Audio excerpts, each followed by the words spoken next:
Hey everybody, how's it going? It is Matt and it is finally Fiendish Friday. Yes, folks, TGIF is finally upon us. First and foremost, before I roll on to anything, I want to wish all of you a great morning, evening, dawn, day, or dusk, all that lovely stuff because life really is too short as is. Please do me a really huge favor and like, share, and subscribe. I love seeing that I'm up over that 1,000 subscriber marker finally. That is just insane to think. I remember when I had less than 100. It's mind boggling to come this far, and I thank each and every one of you for it. And then also check out the information in the description box for more information on your daily film, such as your brief synopsis, your starring cast, your director, your runtime of the cut I am watching, along with an MPAA rating if there is one that exists for the cut I am watching, some trivia if I find anything worthwhile of mentioning, and then either a link for a trailer or a scene from the movie itself. So I give you a little bit more information in there that'll help you decide if you want to check it out or not. I like to give that there, so hopefully it'll entice you, or it'll do whatever it is it's supposed to do, push you out of the way, or make you want to watch it or whatnot. I don't know. Now today's is a very special one to me. It's one that I didn't get to see till I was in my late teens.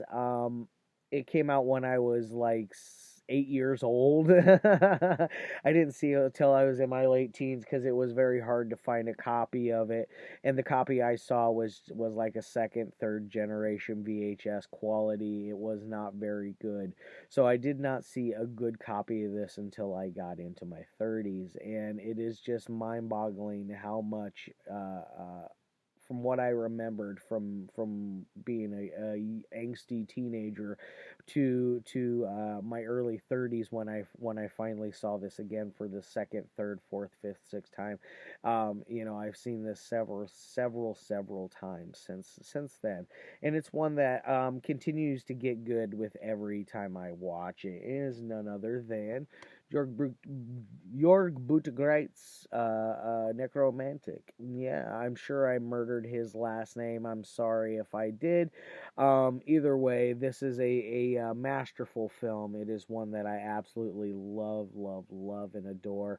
As you can see, this is the 2-disc special edition from Cult Epics, by the way. Like I said, it's two standard issue pressed DVDs. Whoop. Get that open there. There's the other DVD disc too. You do have a full length feature. You have a full feature length on both of them. The disc one is the original print off of the 8mm, I believe is what it said, and then the grindhouse print is a few minutes longer, and that's done off of a secondary print if memory serves me. 35mm print on that one. So there is definitely a difference between the two. There is zero reversible artwork on this one, just to let you know. You are with the original artwork from 1988. It's 87, 88 whenever this came out. It's listed 87 on the back of the box. IMDb and everywhere else has it listed as 1988. I just went with 87 and called it good.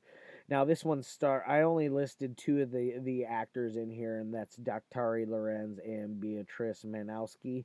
Mostly because they are the only two main characters you really deal with. I mean, there's other side characters, people that Daktari works with, that are interesting characters in their own, but they're not in it long enough for me to really justify and put their names on there. You do get a cameo from our director in there as well. I believe he plays one of the cleaners, because it's about a guy who is cleans up the dead bodies off of the sides of the roads from horrible car accidents. So that's what he does for a living. But before I get on to that, I do want to tell you a little bit about the release before I get on to that. Like I said, it's got the two different prints of the movie. It's got a making of featurette. It's got a Q&A with Jörg himself. It's got a copy of Hot Love on there, which was considered a lost film for years, I believe, if memory serves me correct. So you get some nice little special features in there. So on both discs, it's not like you're walking in and you're getting nothing um, to add to the price tag to this one, because this one runs at $30 now. Honestly, I think you could probably just go with the Blu-ray and call it good, because I think it has all the same features as this, just condensed into one disc. Because they can do that with Blu-rays, because there's more space. Duh. Anyways, but you got some special features in here that you can check out, and it'll help you learn a little more about the past on this movie, and about how this was originally not going to be, like, Jorg did not want to be a filmmaker. He wasn't planning on making a film. He was just trying to do something to really do do a giant fu to the man, to the German film industry, because they were very harsh on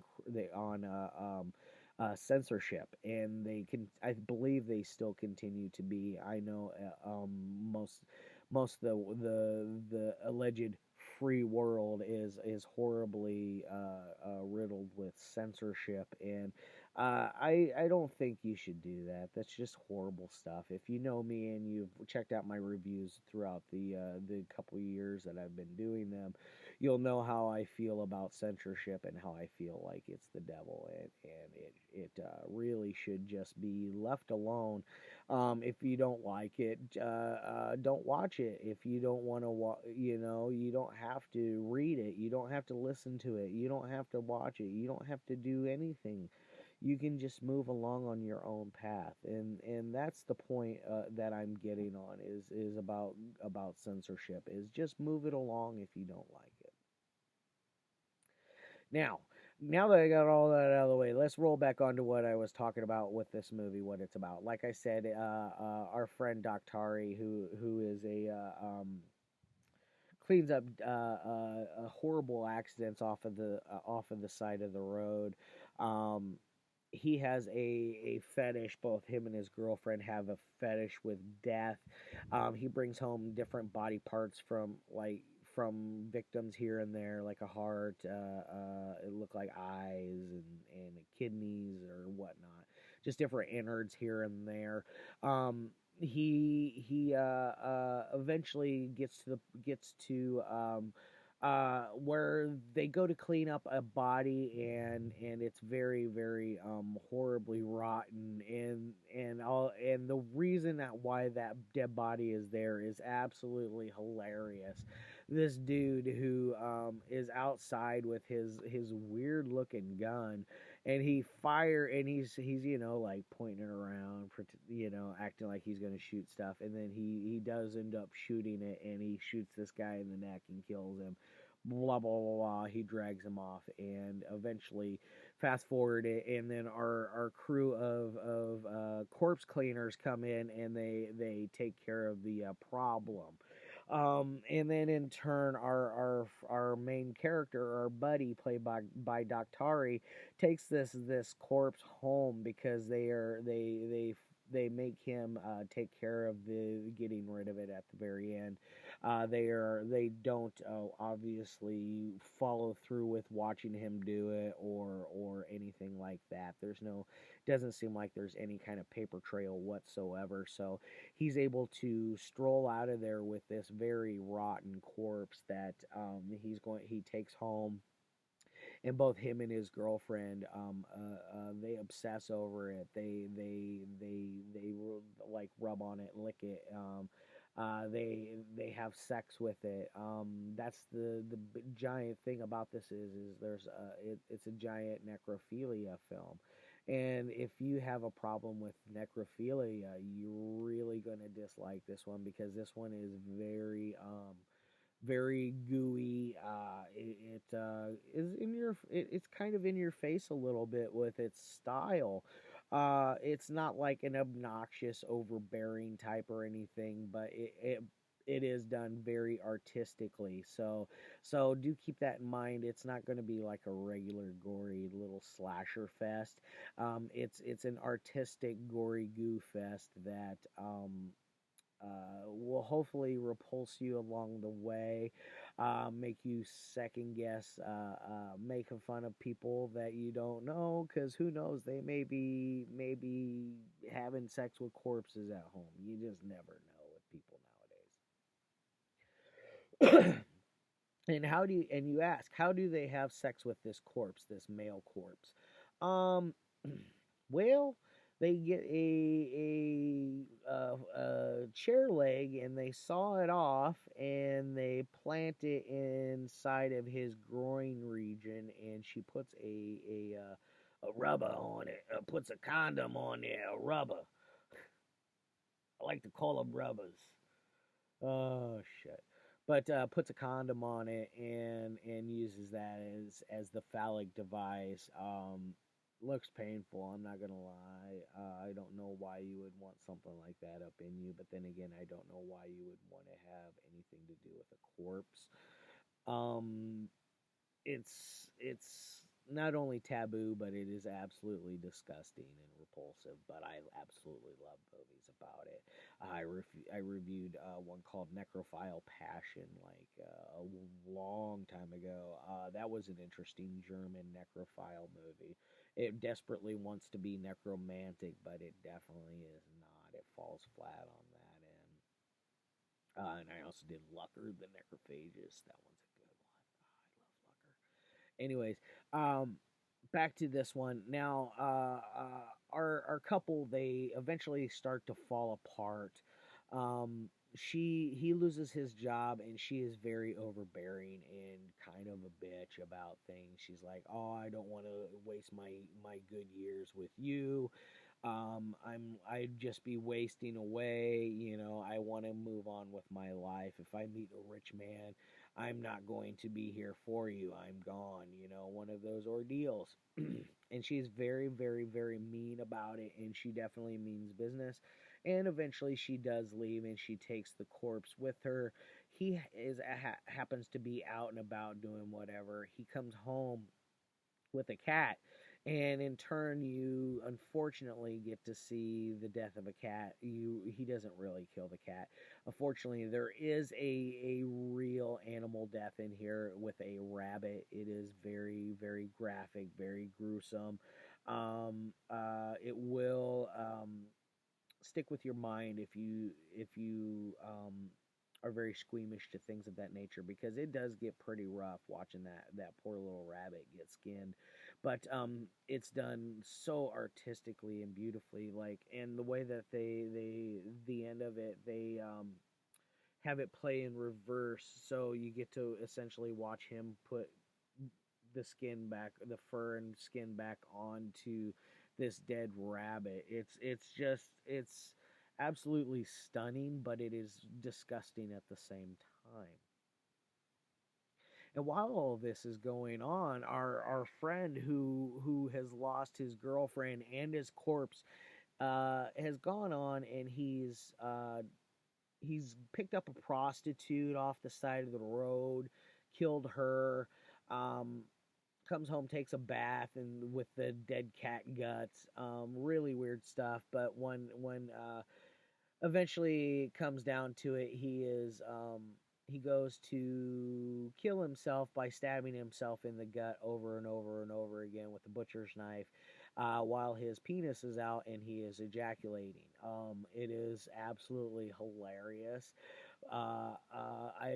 I wouldn't want it any other way. That scene is just perfect in every essence. And then you got a nice little little tip of the hat at the very end, like a haha, because there is a sequel. There is a Nekromantik Part 2, because you got to go on with Beatrice's story. Find out what's going on with her. Because she took our old pal, our pal's corpse, and it has moved along down the road. So you got to find that out. Eventually, I will review part 2. It's not going to be for a long time. You know how, if you guys stick around with me for a long time, if you've been with me, you know how I do with sequels. I don't do them in very close to each other. I like wait months and maybe even a year before I do a sequel, just because I don't like keeping them too close to each other, because they tend to be so similar. I'm talking about the same movie over and over and over and over and over again, and it's just becoming a repetitive droning, if that makes any sense. So do definitely, maybe in a year, 6 months to a year, look for a review for Nekromantik 2, because I definitely will want to get to that. I have seen it; it is just as good. Now, as far as ratings would go on this thing, it is a technical masterpiece almost. Like everything about this is a masterpiece, in my opinion. This is one of the greatest German films to come out in the 80s. That wasn't part of the splatter genre, the stuff out of the 80s and 90s that we all love. This is probably the most polished, crisp thing. The only other movie I think out of Germany that's just as crisp at this time is probably oh shoot. I can't remember the name of it right now. But either way, I have the picture of it in my face. But either way, it's angst. That one, angst. That one, it reminds me. That one is very polished as well. That one's. I like Necromantic better though. So, but anyways, on an entertaining side, this thing is pretty entertaining from beginning to end. The acting is top spot. Um, it never goes too far overboard without it never takes itself too seriously to the point of like it being pretentious. It doesn't do any of that. Being an artistic film, it is very smooth with as far as um, translation between stage and from the screen to the viewer itself. There, being that it's in German, it's there's nothing really lost in translation with it there, so it stays pretty smooth and on point with that. um I love this music score for this. It is absolutely beautiful and stunning, and just I listen to a couple of the tracks off of it on a regular basis whenever I need something kind of melancholic. I throw on the soundtrack to Necromantic. It's beautiful. Now I'm going to give this thing a 7. No, let's go with a full-on 8 out of 10 with this one. This is a solid flick. Um, I know when you look it up, all the pictures are like in black and white. This is not a black and white movie. This is a color film, just to let you know. Because like if you look, even here on the back, they're black and white color pictures, but it is 100% in color film. So don't let that uh, I guess make you, I guess like scare you away from it. Not only is it a repulsive necro movie, but it's in color instead of black and white, something like that. Anyways, before I get the hell out of here, I want to wish all of you guys a happy weekend. Hopefully, you get to get out and enjoy the weather wherever you're at. I'll see y'all on Monday as usual, and I'm gonna put that down. I got things to do, places to be. It's the weekend. Love your faces, guys, and as always,